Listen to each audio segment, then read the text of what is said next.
Hello and welcome back to Lord Fenton Gaming Plays Baldur's Gate 3. I'm your host Lord Fenton. In this Baldur's Gate 3 build video, we are creating the Pure Ranger Swarmkeeper. Yep, that's right. We're going all 12 levels with this new subclass from patch 8. As always, everyone, like, comment, and subscribe to my channel for more Baldur's Gate 3 builds like this. Do not forget to hit that notification bell so you'll be updated much more. What are the pros and cons of this build? Actually, the pros, which is most important, is your range attack is going to be really up there due to the fact you're using hand crossbows, number one. Number two, your swarm's going to help you out greatly. That is from A, you can use it to teleport around. B, use their special abilities since there's 3 different types of swarms. Or C, you go on the offensive with them as well too. Now, another advantage is you have ranger spells since you're a pure ranger, so you get some goodies, especially lightning later on, and also early on Hunter's Mark. And another thing is your dexterity is going to be very high, so that means you're a higher AC too. Now, disadvantage as follows: your melee is going to be absolute crap. I'm just saying. And some of the swarms are not impressive compared to, I should say, the Gloomstalker. Yeah, so you're going to be lagging behind those type of rangers.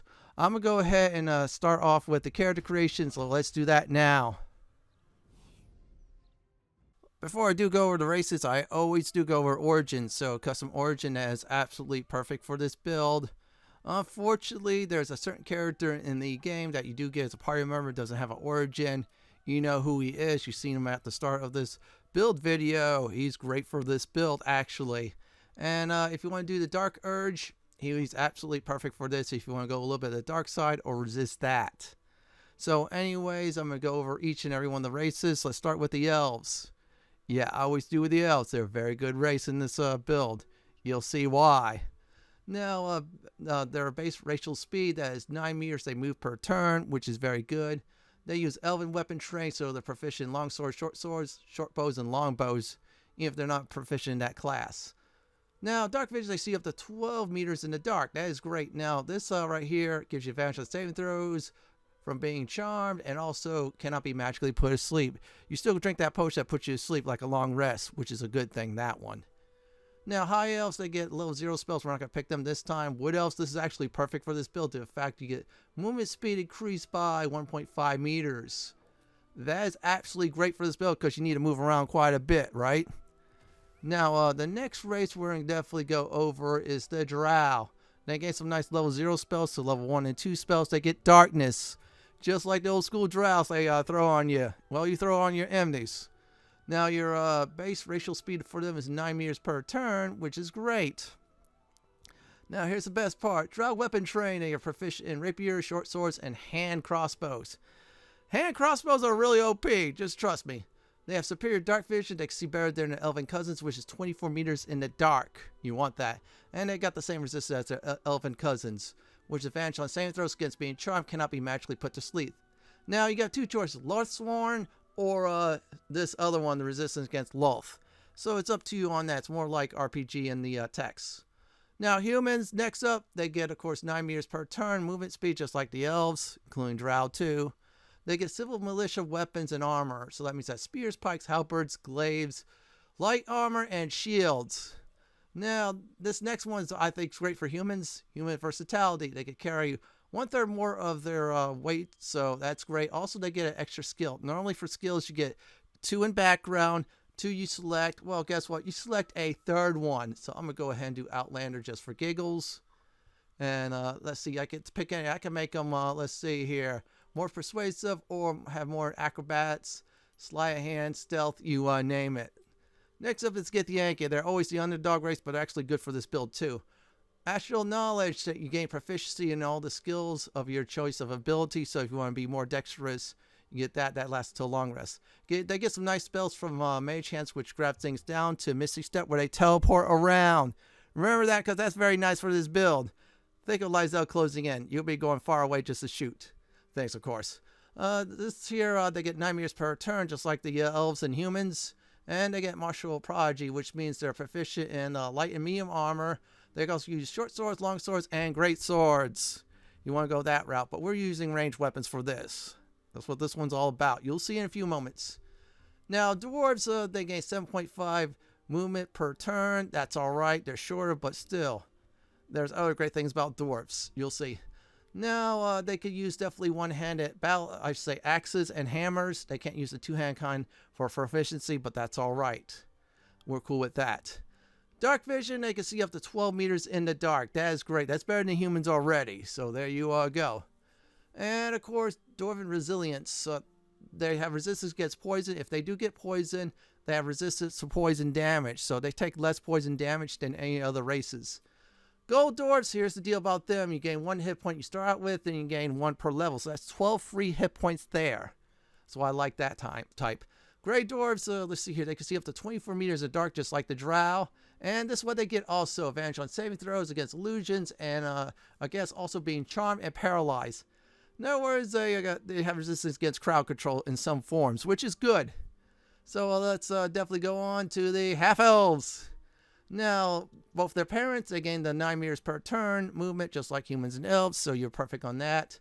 However, they get the human proficiency, which is spears, pikes, halberds, glaives, light armor, and shields. However, they get the elven side next, which is dark vision, which they can see up to 12 meters in the dark, folks. That is great. And let's go on to the next one, which is they get the resistance of their elven ancestors or drow, depending on which one you pick. Which is, by the way, you get saving throws against being charmed, cannot be magically put to sleep. You still drink that nice potion that puts you to sleep. You get like a full rest. But magic, nope. Can't put you to sleep. Half wood elves, on the other hand, they gain movement speed increased by 1.5. Instead of like 9, they get 10.5 movement. That's more movability, I say more mobility in combat. Half drows, they get level 0 and level 1 spells. They get darkness most likely, which is good. Next up are the halflings. So they get 7.5 movement speed per turn. This is very good. Now this one I love. Lucky. So when you roll a 1 on attack rolls, ability checks, or saving throws, you get to re-roll again. However, you must take the dice. So if it's higher than 1, that is good though. You roll 1, you say, oh, that's bad, and you roll 20. You got lucky. Brave, you have advantages on saving throws against being frightened. So they're very hard to be frightened. They're a brave race, really brave. Think of Frodo or Samwise. Now, Lightfoot halflings I like because they have advantage on stealth checks. You want to be stealthy with them. That's a good, I say, build with this race. Gnomes, they get 7.5 movement speed per turn, which is very nice indeed. Now, this one I like as well, too. Advantages on intelligence, wisdom, and charisma saving throws. So if you want to go that route, a little bit of those 3, I say, ability scores, that's fine. Rock gnomes, they get see up to 12 meters in the dark, which is great and wonderful. And they also get twice your proficiency on history checks, which is good as well too for those. Deep gnomes, they can see up to 24 meters in the dark, just like drows and gray dwarfs. And they also have advantages on stealth checks too if you want to go that route. Now, these races are just mere suggestions. You want to pick other ones, that's fine as well. So I'm going to pick a human for now since it mirrors a certain character. I'm going to just try and randomize it. So I'm going to try at least. Okay, I think that's good enough. Or no, he's too ugly. Okay, he has pigtails. We'll take that one. We'll pick the ranger class. And there's your level 0 spell there. That's what you get. So that's actually from your other 2 coming up. So ignore those 2. We'll go over those, which one I suggest. I'm going to go ahead and pick, first of all, the Urban Tracker. This will give you sleight of hands and also give you, that's a very nice proficiency also, if I remember right, in that. just that's there. So basically, you're more likely to break into things. We want to do that with this build too. Another one is the Favoured Enemies. We're going to do is Bounty Hunters, so we get proficiency investigations. Also, when we use Ensnaring Strike, we give our foes a disadvantage in that, which is good. Now, next up are backgrounds. I'm going to go ahead and say Outlander is the best one for this. You want to go Soldier, that is fine, but I prefer Outlander. That's the way to go. Now, for ability scores, now I'm going to go ahead and just set this up. Let's go ahead and just try even Steven some of these, and then I'll go each and every one of them. We're going to put strength at 10, so it'll be average strength. So there you go. Now, dexterity 16. That's going to be your bread and butter for this build, so it'll be number 1. That's going to be very important. So there you go. Now, next up after that is Constitution 16. You're saying, why is that, Fenton, with the dexterity? Well, that's more hit points. We need more survivability. That's important. So if you're like a gold dwarf, you can even get much more hit points. Intelligence, we're going to leave at 8. That's a dump stat. Wisdom, I'm going to put 14 for our, you guessed it, ranger spells. They're based off of wisdom, so we'll have that there. We'll use those a few times, but not a lot. Charisma, we'll keep at 10 for normal average, so let's go ahead and review. Strength and Charisma at 10, Dexterity 16, that's going to be our main stat to boost up while we level up. Constitution 16, Intelligence 8, Dump stat, and Wisdom 14. Now, as for skills, I would definitely say is definitely keep Perception there. That's important. Now, the other one, if you want to, you could do stealth checks, be a little bit more stealthy if you want to, or anything else. So since I'm a human, I'll pick Acrobats for the human one. So just pick which one you want, but make sure you have Perception at least so you can spot things that is not normally there, and Acrobatics. So that's about it for character creation. We're about to go, you guessed it, leveling up from 2 to 12. We're going pure class this time. We're using Minsk as our model since he's good for this build. So yeah, let's go over. So we get a level 1 spell slot, actually get 2 of those, so that is very good. We pick our spells and fighting styles. Now spells for rangers, you got to pick them and you have to change every time you level up. It's not like you go in and out with spells, no. Animal Friendship, you get to tell a creature not to attack you. It's like a crowd control spell, great early on, but that's about it.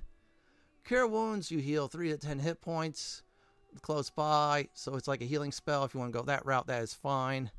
Now this one's good. Ensnaring Strike, so it does 7 to 12 damage. It can ensnare your target in place, so this way you can light them up with arrows.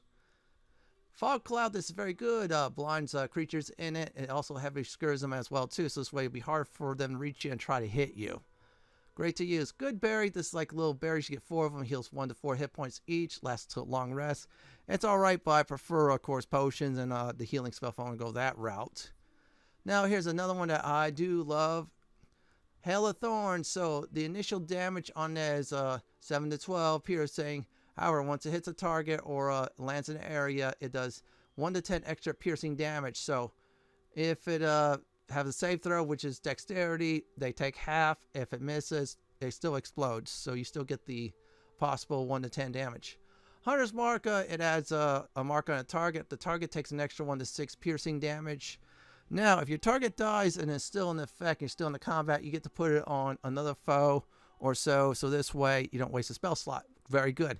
Enhanced Leap, it just makes you jump higher and farther. The Potion of Vaulting, that's better to use than that, I'm going to be honest. Now this one's not bad. Long Strider gives a creature movement speed increased by 3 meters, which is good, so you move around a lot more in battle. Speak with animals, you talk to them. I'm going to be honest, there's potions out there for that, so avoid that.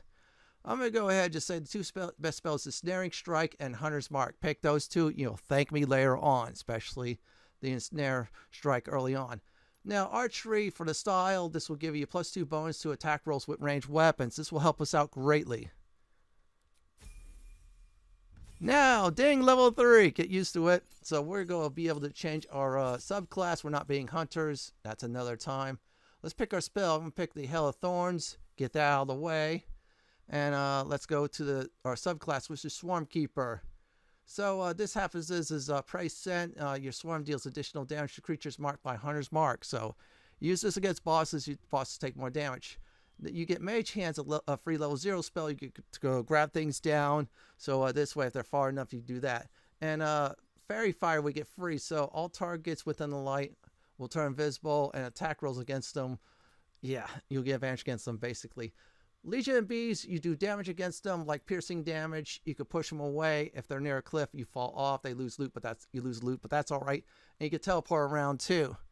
It's a good one. I like this one the most. So let's go to the Jellyfish one. So this one, they take shock damage. In other words, that's lightning damage actually. And then they you could put like the spell Shock on them, or you teleport around. That's a decent one as well too. So here's another one. I do think it's good. I think it's I'm not sure about out of the 3. The Jellyfish one's the second best. The Moss one, this does this. Foes will take psychotic damage, like mind damage. You get blind your foes, or you teleport. So I'm picking Legion of Bees. You get to change them every time you level up. So definitely remember that, everyone. But I like the bees because you can push them away. And you can replace your spells, like I said before, if you want to, but I am not doing it. So that's about it for this level. So let's go ahead and get out of this level.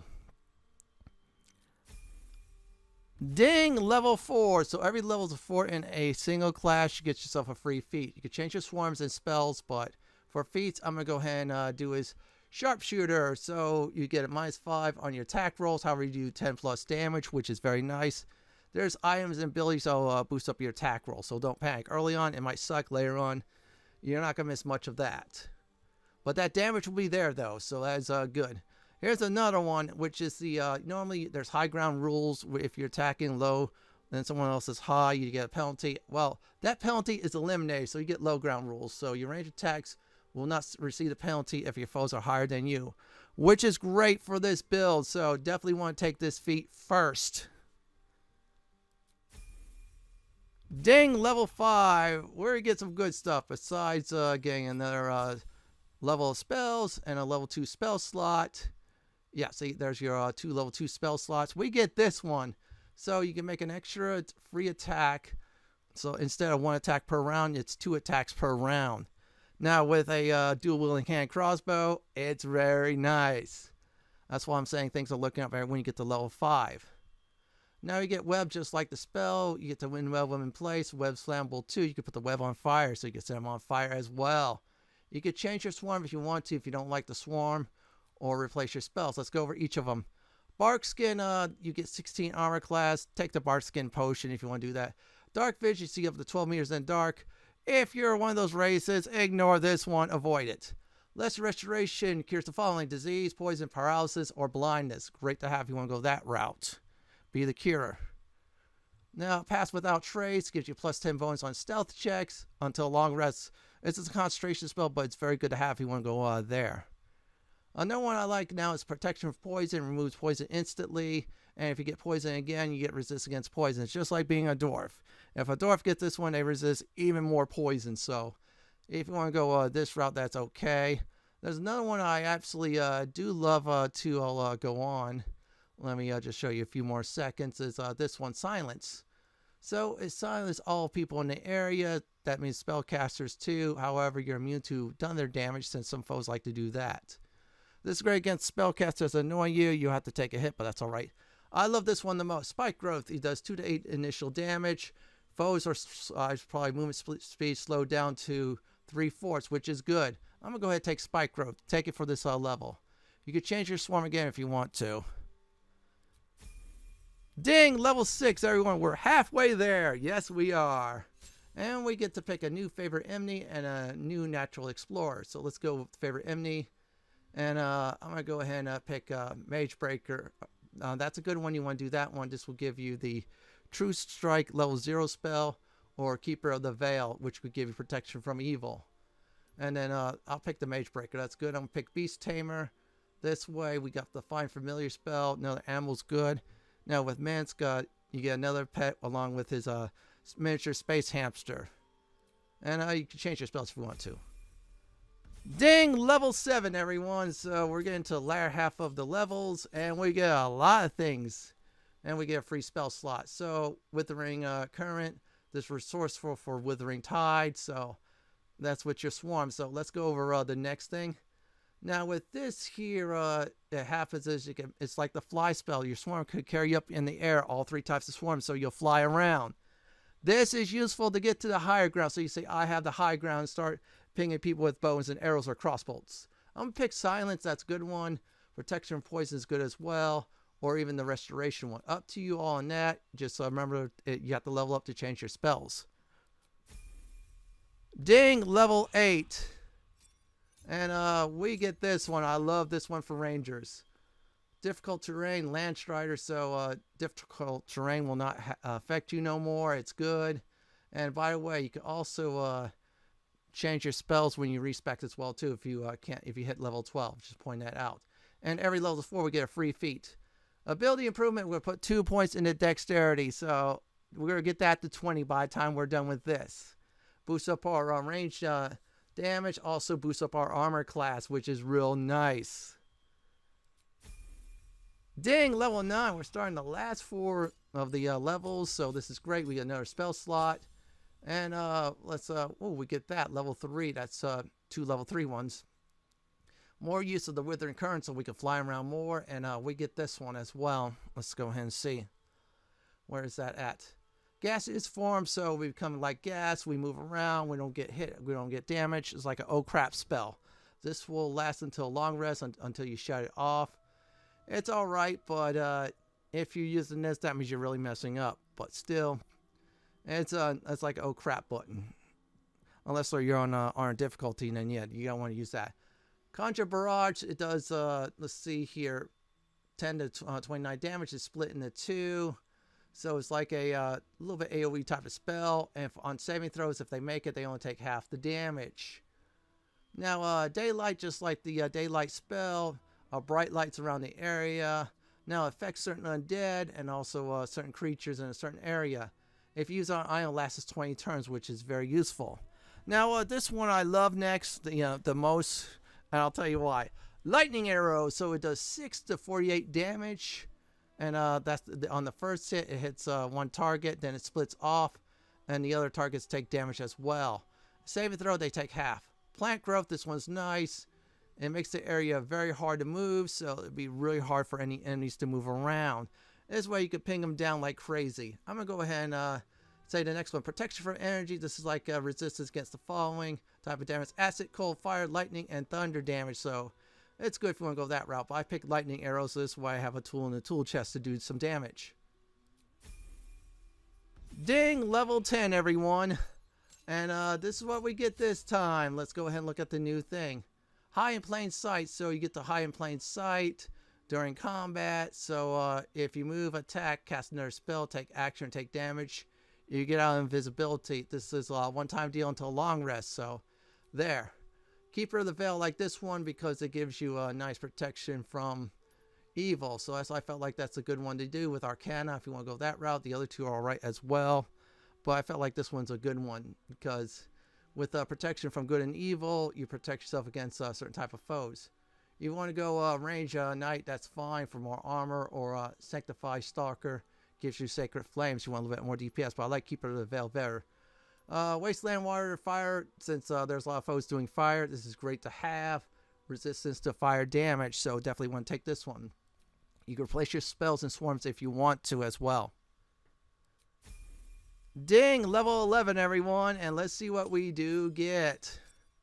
Oh, wow, wow, wow. Look at this. Let's see. Another spell slot, level 3. Okay, there you go. Mighty Swarm. So with that now, your swarm damage is increasing damage, which is good. They have one extra feature. And, of course, every time you teleport, your armor class increases for the rest of the round. So you get AC up. I'm going to go ahead and do the Barrage one, the AoE one. That's very nice. I'm going to keep my Legion Bees. So there you go. Ding! Level 12. This is your last time to change your swarm type and or spells if you feel like it. If not, keep it there. Otherwise, respec your character to change it again. As for feats, put 2 more points into dexterity. That should be at 20. And by the time you're done leveling up, you should have some good dexterity, good damage, good AC. So that's about it from, you guessed it, 2 to 12. Next up is permanent ability score boosters. So we'll go over those.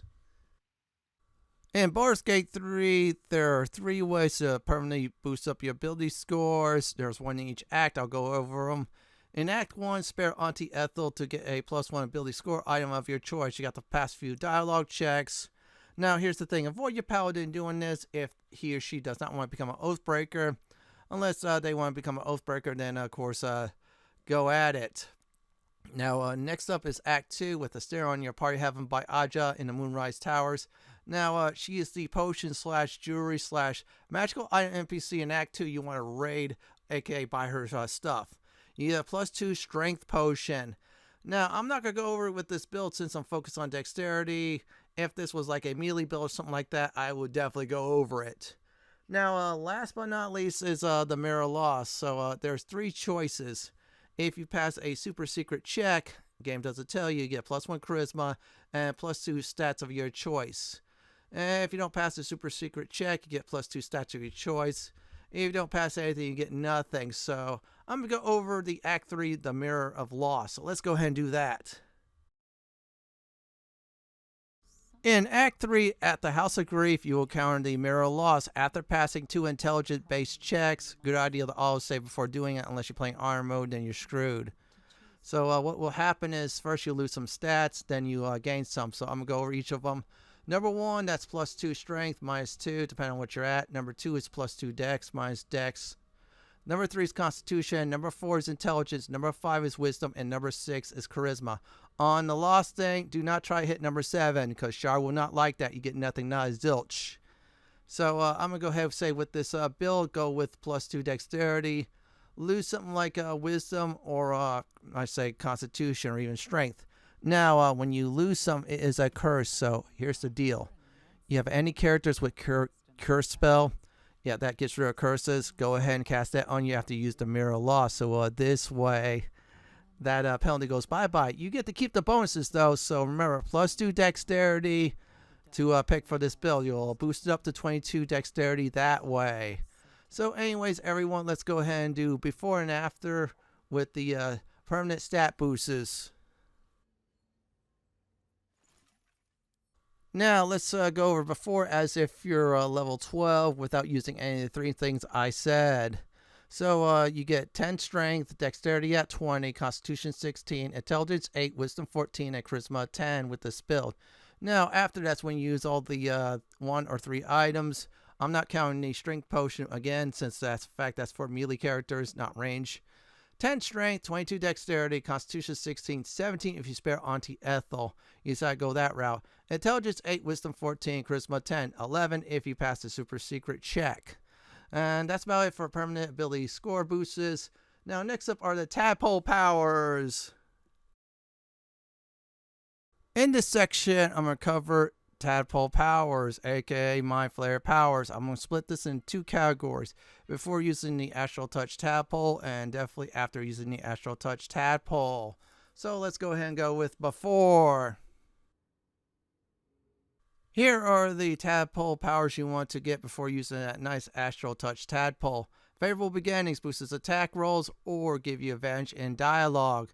You're going to be using the boost attack rolls more often. This is once per long rest. Great to have. Charm prevents a foe attack you for 1 turn. So if they try to buzz you, use the charm, then they go back away from you. This is great to have. So this way next turn, they go farther or so. Or they'll attack someone else instead of you. Now, Shield of Thralls, make a shield on you or your allies. That's 10 hit points when that shield goes. Any foes around you get stunned. This is absolutely wonderful for a ranged build due to the fact that they get stunned, you move away, then you ping them like crazy. Psionic Backlash, when a foe casts a spell, you do 1d4 damage per caster level. This ramps up every time you level up, basically. So you interrupt them from casting spells, really.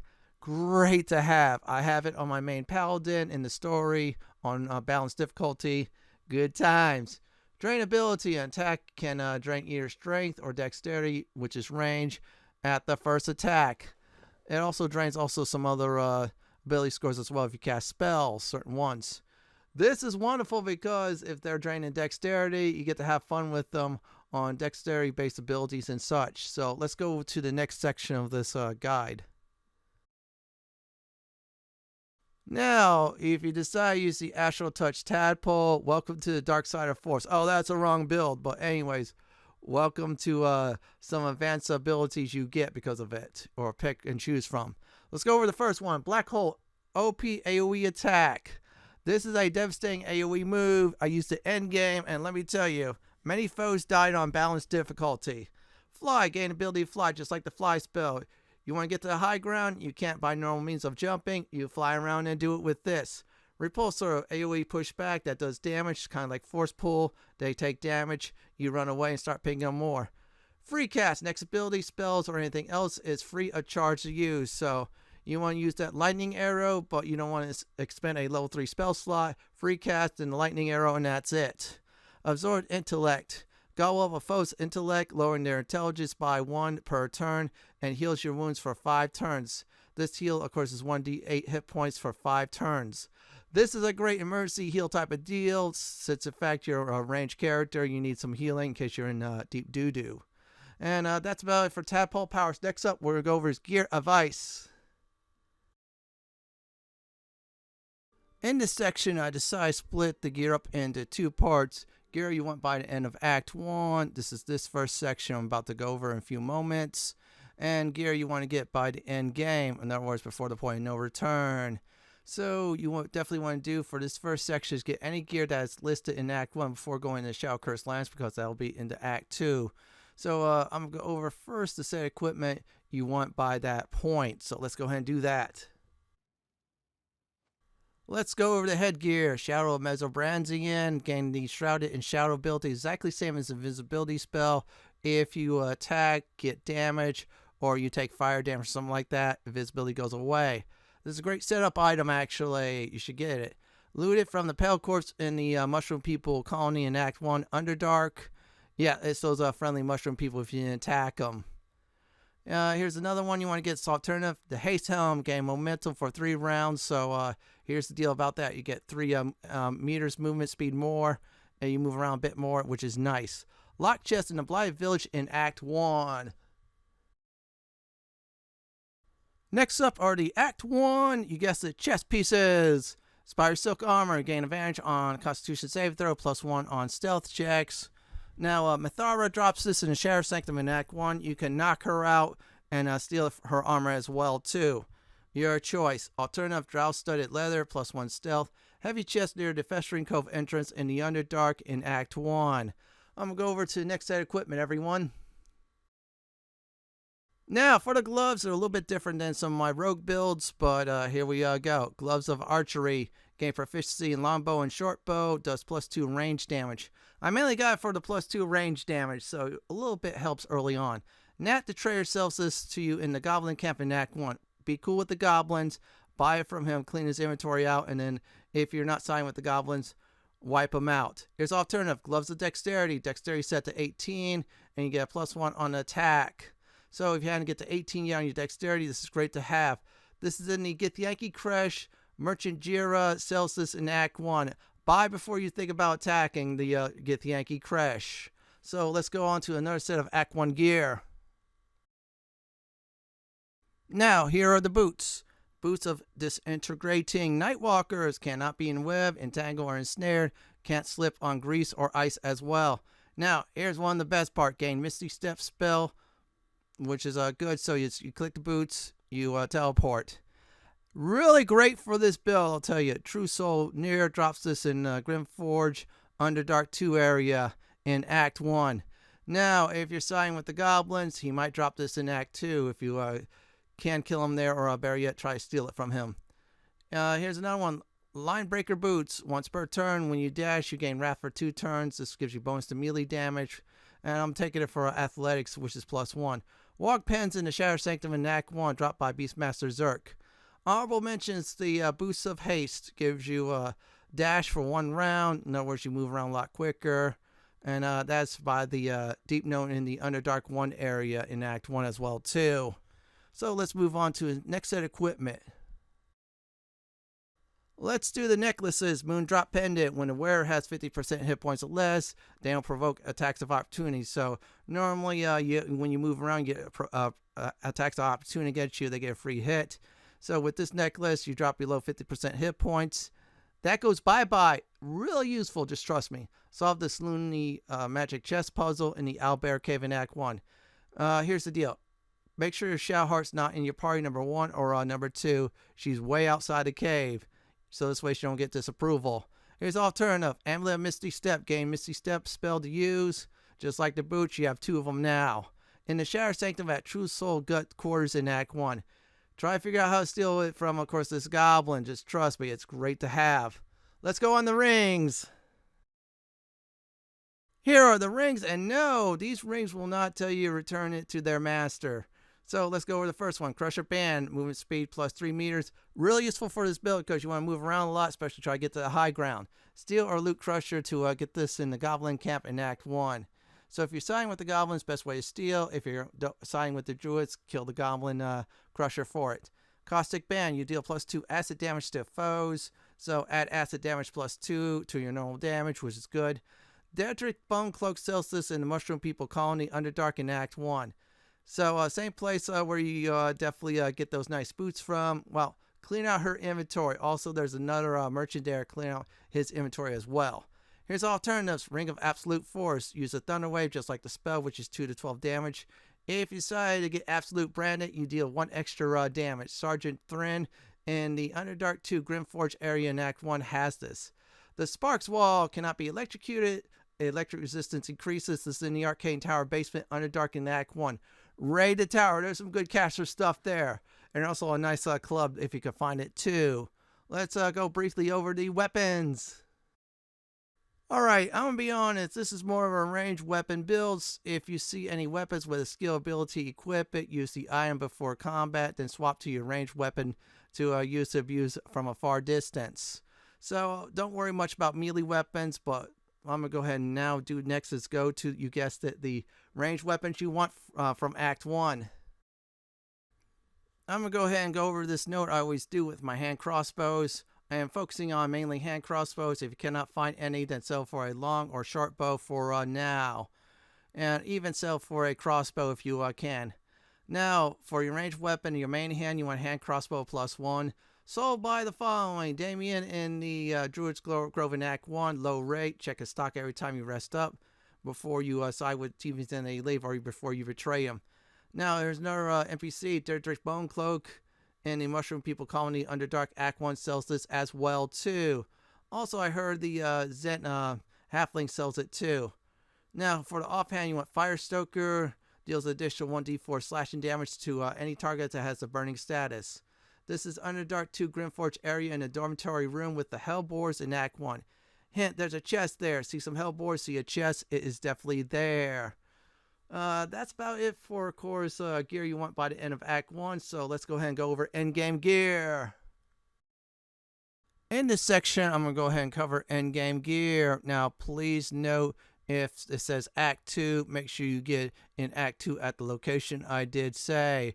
There's some areas that you have to visit once or twice during the story, and you cannot come back to it. So make sure you get the items there. Now, if you get to Act 3, make sure you get all the following items before you get to the point of no return. So this is important about that as well, too. So let's go over to headgear. Mask of Soul Perception, gain +2 bonus in the following: attack rolls, initiative rolls, and perception checks. The attack rolls are going to be really useful. Again, gives you a bonus on that. And also against detect thoughts like the spell, so you can read people's minds. This is in the Devil's Feet to steal in Act 3 upstairs. Get through the trap, steal it, and you're good to go. Here's alternative: Helldusk Helmet. Infernal Sight. You can see in a magical and ordinary darkness up to a range of 12 meters. Cannot be blinded. Now, this is great if you're using a darkness spell, by the way. Also, cannot be critical hit upon, +2 saving throws against spells. Immolating Glaze. Sear and frightens a target with nothing but your growler, so you put them on fire. You do an additional 2d8 fire damage against burning creatures.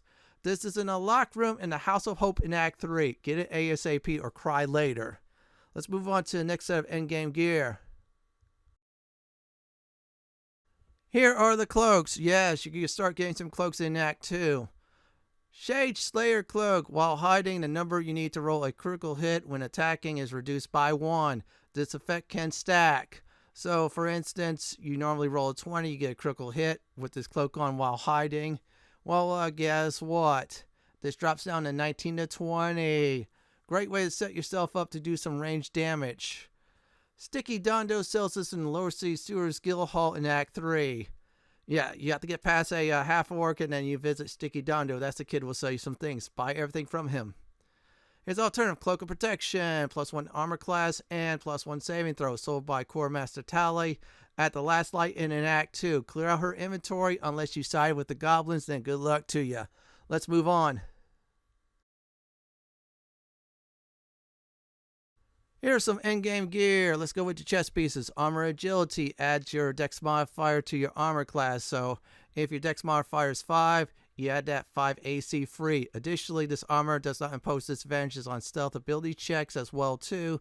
Saving throws +2, which is great. Sold by Gloomy Fenton at the Stormshore Armory in Act 3. Yeah, buy this armor. It's very good. Here's a good one. Any previous Act 1 armor you did get will help you through the endgame as well too. Let's go over some much more endgame gear. Now, let's talk about the gloves. This will be a little bit different than some of my builds I did as range. Legacy of the Masters, +2 attack and damage rolls with weapons. That includes ranged weapons, +1 strength saves. Damon sells this in Act 3 Lower City. So you get to a shop there, that's fine. I'm not sure if Damon's not there, that someone else will sell it. Here's a good alternative. Bone spike gloves, exoskeletal reinforcement. Your attacks ignore the falling resistance, slashing, piercing, and blunt damage. So ignore all that, especially using a weapon with piercing damage. This is dropped by Strangle the Loot in the Lower City sewers in Act 3. See him, destroy him ASAP. He's there for a one-time deal in the story, on your way to Orin the Red. So let's go on to much more in-game gear, everyone. Next up are the boots. So I decided to keep this integrating Nightwalkers. That's the best for range type of characters, rogues, even bards as well too, to agree. You already know what it does, so yeah, keep that with you. Here's a nice alternative. Helldust boots cannot be moved by magical or normal means. In other words, cannot be knocked down. Immune to difficult terrain. Now, you're immune to it, but that first one you want more better. So when you fail a saving throw, you use your reaction to succeed instead. So in other words, you mess up on a saving throw, that's alright. That'll cover you. Also, when you teleport to an area, this does 2 fire damage. So you want to get rid of an enemy that's less than 2 hit points. Teleport to them, and that's it. Lord Gortash's room has this. Unless you side with Lord Gortash, you probably have to kill him for it. Unless you find a way to steal his key in Act 3. So let's go over the next one. Necklaces! Now for necklaces, here's this one you definitely want to get first. Amulet of Greater Health. Constitution set to 23. Advantages on Constitution saving throws. In other words, more Constitution, more hit points. This is a very good item to have. More survivability, remember that. In the archives at the House of Hope in Act 3. So if you get in the House of Hope, great idea to steal this. Now another thing is if you're in the archives, I'm going to go ahead and give you some advice as well. Steal the strength gloves. Your melee characters will thank you later in your party. Here's a nice alternative. Surgeon Subjugation Amulet. When scoring a critical hit on a humanoid, the wearer can paralyze the target for 2 turns. This is really useful. Get it and abuse it. Malice Thorm drops this at the House of Healing in Act 2. Now, in order to instantly kill him and give you a secret, have Shadowheart in your party, have her talk to a Malice Thorm to kill himself. Body's there, go loot up the amulet. That's that. Let's go over the rings. Now, next up are the rings I feel like that are the best. I'll even mention an honorable mention one, so here we go. Killer Sweetheart. When you kill a creature, your next attack roll will become a critical hit instantly. Now with this build, melee or range, especially range, useful. So in other words, you'll get the highest damage out of it. Self-same trial in the Gauntlet of Shar in Act 2. That's when you face your doppelgangers. I'm going to go ahead and give some advice about it. When you kill your own doppelganger, loot up the body for the ring. Do not leave without it. Otherwise, you'll be kicked out of the trial once you get the Umbrella Orb. You miss out on one of the best rings in the entire game. Ring of Regeneration. At the start of combat, you regenerate 1 to 4 hit points. Roland or someone else in Act 3 at the Sorcerer's Sundries will sell this. Here's some alternatives. I'll even talk about the one I didn't list. Ring of Free Action. Ignore the effects of difficult terrain. Cannot be paralyzed or restrained. We're mainly going for the paralyzed or restraint ones. Aja, that is Strength Potion NPC. Also, she sells other jewelry in Act 2 Moonrise Towers. Shifting Corpus Ring. Casts Blur just like the spell, make you harder to hit, and Invisibility just like the spell. Each of those are long rest. So this is dropped by Flame Fist Marcus in the Last Light in Act 2. Unless you side with him, then you're not going to get this ring. Now, here's another ring I'm going to go ahead and mention. It's the Risky Ring. Gives you +5 in attack rolls, but -5 in saving throws. This is Aja, that's the potion NPC. We'll also sell this in Act 2 in the Moonrise Towers. I'm going to briefly go over weapons again. Well, melee ones, actually. Now, for endgame gear, weapons, mainly melee weapons. This is more a ranged weapon build, so my advice is just look for any weapon that has a clicky on it or something like that you could use before combat. Then switch back to your ranged weapons. So, let's go over hand crossbows. Yes, I'm going to be talking about those next. Alright everyone, once again I am focusing on hand crossbows. Just trust me, they're one of the best type of ranged weapons in the game, since you equip one in each hand. You cannot get any, you're unlucky. Then go ahead and use the +1s from Act 1. If you're really unlucky from Act 1, then use a long or a short bow for your ranged weapons. Now, ranged weapon main hand, Hellfire hand crossbow plus hand crossbow 2 on it, so that's a very nice one. Possibly inflict burning when attacking while hiding or invisible, so if you go invisible, then you could burn up possibly target. Scorching Ray just like the spell, recharge on a short rest, so each ray, which is 3 of them, is 2 to 12 fire damage unless they're a tiefling or have fire resistance or immune to fire. Drop by Yurgith in the Gauntlet Shard in Act 2. You have to kill him for it.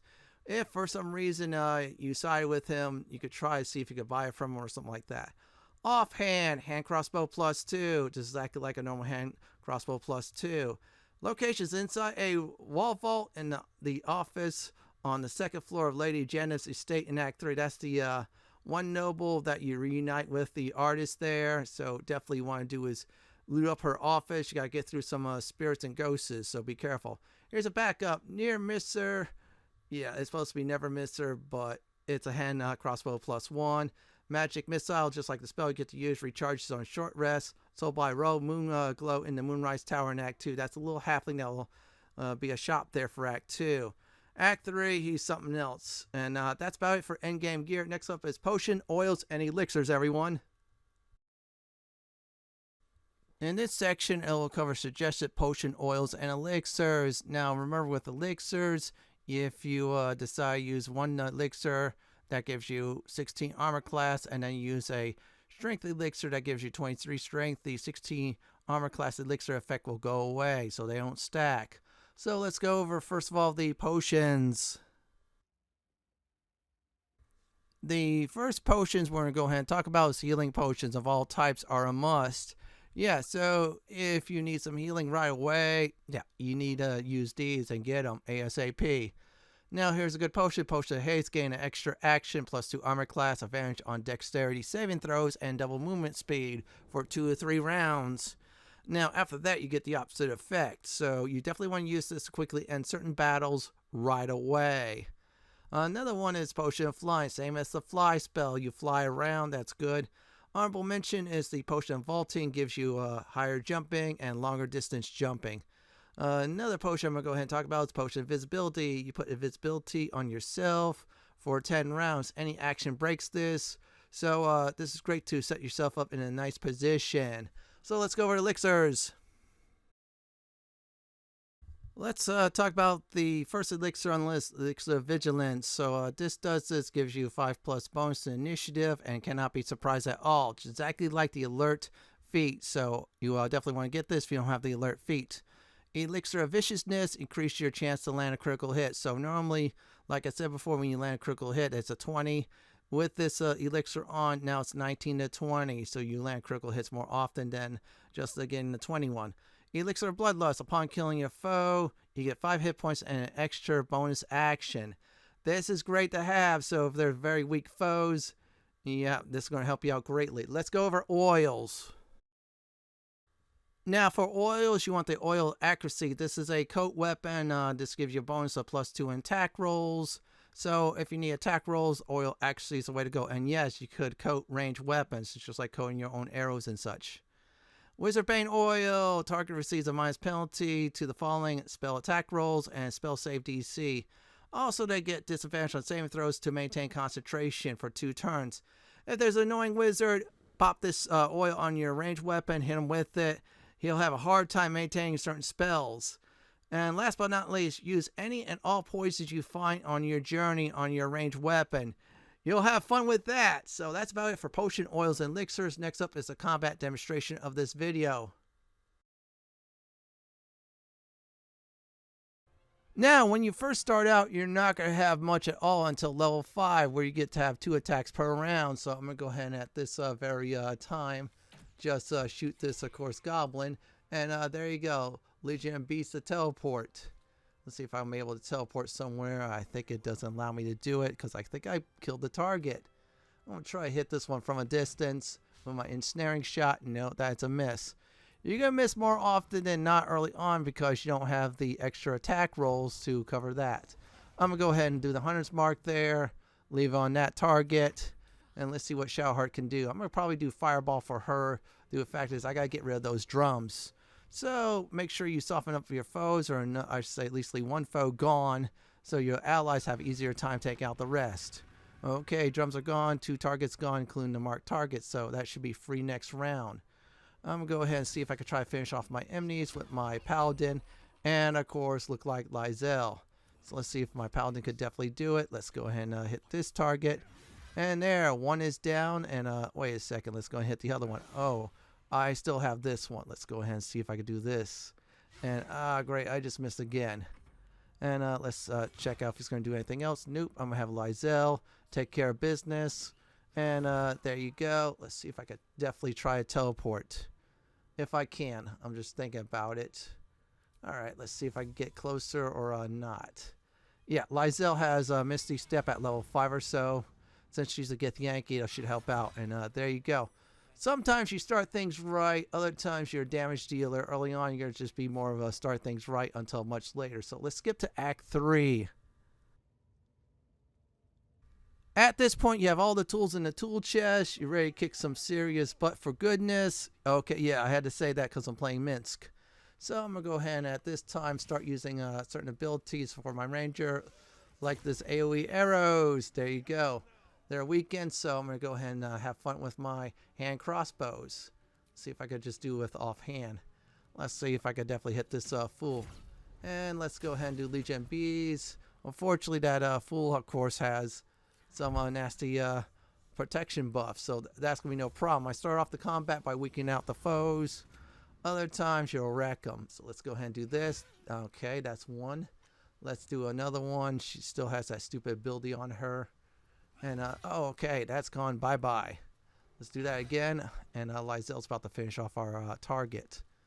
I'll just leave her alone there. Yeah, Elixirs will be the tank. And let's see if I can do anything else. Okay, nice try. As soon as I get my paladin on the other side, that is it. Oh, that's a nice range miss. So I'll just have Jaheira take out this fool since she has Call Lightning. I started off again good, just enough damage just to, clear the space or something like that. Yeah, basically I'm kicking some serious booty at this point. Like I said, you start things off with this build, or better yet, you finish off your foes. So as long as you have a good team, you're good to go. And there you go. Most of these battles with this build and a good team is usually 1 or 2 rounds. Let's go over some final advice. Here's some final advice before I do end this build. Number 1, take advantage of your swarm. That is from using it to attack your foes, teleport, or their special ability like the Legion Bees to push your foes around as well. Number 2, your range attacks are very good. If you can use the high ground, take full advantage of that. If not, that's alright. Roll what you need to roll with the environment. Another thing is your range spells are pretty good, especially early on. If you have that ensnaring shot, it'll help you out greatly as well. Take advantage of Hunter's Mark, because if one party member marks your target, that'll be helpful as well. So this way you do more damage. As of course as your Swarmkeeper Ranger. Another thing I'm going to go ahead and definitely say is try to take advantage of your potions, oils, and elixirs help you out greatly. If you could get any attack rolls, that's boost you up as well too. Let me go ahead and try to finish these foes off with my favorite ability there. Alright, we almost took out one. So that's about it for final advice. Well, everyone, this is it for my Baldur's Gate 3 Pure Ranger Swarmkeeper build video. This is Lord Fenton signing off. Thank you for watching, everyone, and have a great day or night, and do please stay safe.